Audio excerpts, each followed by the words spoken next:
So the Tech 3 has a pretty robust pen plotter head. This is the pen holder. Now there's a couple different ones that came out. This one here, I don't know if you can see that right, but this pen holder here, the red part, is round on the inside. And while that works with a lot of pens, like big fat pens if you're going to use them, it tends not to hold other ones right in a line. So they made a new one, this black one here, and when you put a pen in here, and they give you these little piece of acrylic. It's a 3mm acrylic, and you just put this underneath the pin, and that's your height guide for setting up your pin. But I have a laser cutter, so I do neon alien heads instead. So we'll put the alien head here, and we'll put the pin in, and just unscrew these a little bit, drop them down.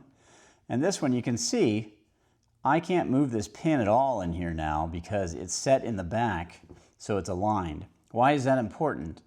It's important because when you're doing multiple pins and multiple layers with multiple colors, you want them all to be in a line. So by having that registration in the back, you have a very solid point to get that tip or that nib in the exact same spot every time. So once you get the pin in there, you just take the little alien head along, or the little cube they gave you, and you're ready to go. Key points about this head though is that it's rack and pinion. So instead of just lifting with a servo or whatnot, like a lot of other pen plotters do, which work perfectly fine, I have many of them, this one actually has a power rack and pinion gear that goes up and down. So it really has enough power to do it. And you'll see what happened just there.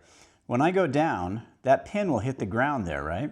But it doesn't go, I can keep going, and the pin doesn't keep going down because this is on a carriage. So there's a spring carriage, and on the other side here, there's a little spring right here that you can remove the tension on. And what that allows it to do is it allows the pen to flow over a surface.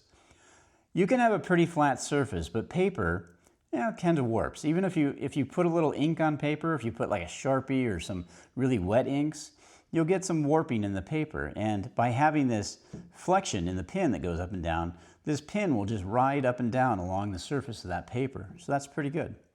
So overall, the head is a pretty good design. And this one does work, the round one, but I prefer the one that has the little indents in the back that hold that pin in a registration kind of point of view.